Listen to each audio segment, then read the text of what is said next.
Cardano with Roto Experts in the Fantasy Sports Network, here with our top tournament daily fantasy plays for Week 16, as we strive to find NFL players with big upside and potential low ownership to help you separate from the field and climb your tournament leaderboard in daily fantasy. Johnny Football looked more like Johnny Not Football and completely over his head in his debut as a starter last week.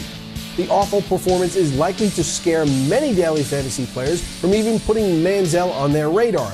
But a rebound performance this week is not out of the question. Manziel is an athletic quarterback who can make plenty happen with his legs and also has one of the game's best wide receivers at his disposal in Josh Gordon. Sure, it's possible that Manziel is completely inept again, but at his price tag, I'll take a few shots with him in tournaments.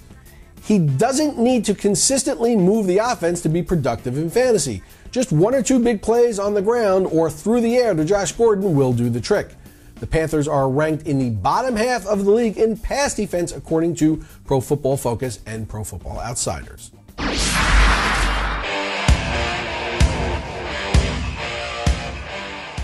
Mark Ingram has had just one useful fantasy game in the past 4 weeks, and a late touchdown last week kept him from scoring under 7 points for the third time in the last 4 weeks. Now, having a short memory in daily fantasy is critical.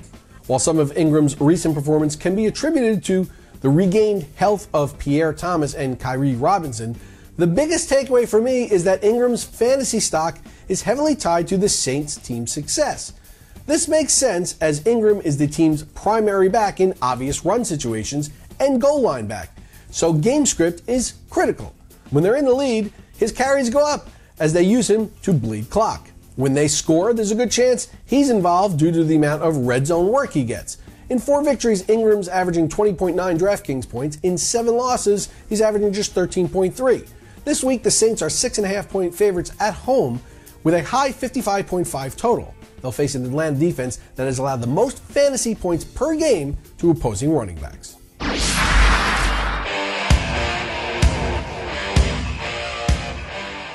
Our trend of targeting players coming off disappointing performances continues with Jordan Matthews, who failed to register even a single catch last week.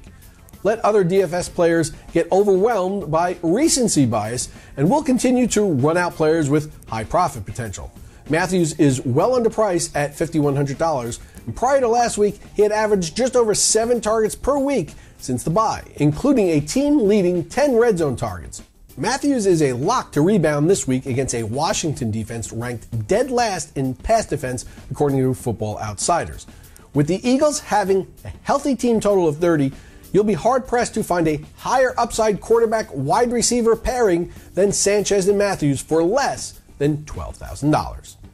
Marquess Wilson helped our own Drew Dinkmeyer take home $1 million on DraftKings last week, and he might do the same thing for you this week.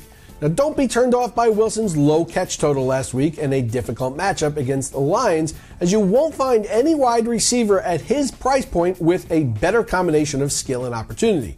Now, according to John Moore of RotoViz, Wilson remarkably posted 2 of the top 50 wide receiver seasons in all of college football since 2005. At 6'4", he has the size and athleticism to succeed in any matchup. On top of those skills at this price, Wilson should get plenty of targets filling in for Brandon Marshall in a pass-heavy Bears offense. The team was admittedly a mess last week, but Wilson was still targeted 5 times, once in the red zone, and played 100% of the team's offensive snaps.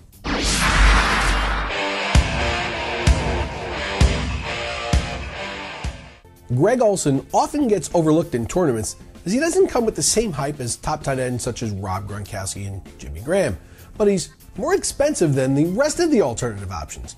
However, on any given week, he's a threat to post the top tight end score. Olsen actually leads all tight ends with 115 targets on the season, and that has led to back-to-back 10-catch games for him.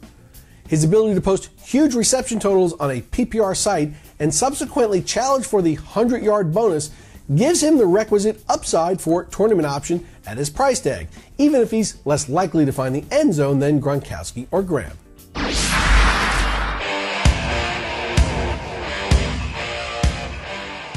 For more in-depth analysis on top tournament daily fantasy plays for the remainder of the season, head on over to rotoexperts.com and sign up for the Daily Fantasy Football Package. Our experts, Drew Dinkmeyer and Mike Leone, get you ready each week with strategy articles, site-specific cheat sheets, and recommendations that highlight the top value plays each week and send you updated injury information right to your inbox with our lineup alerts feature. Become a member of the Daily Fantasy Rundown team at rotoexperts.com by signing up for the Daily Fantasy Football Package. For Roto Experts and the Fantasy Sports Network, I'm Mike Cardano.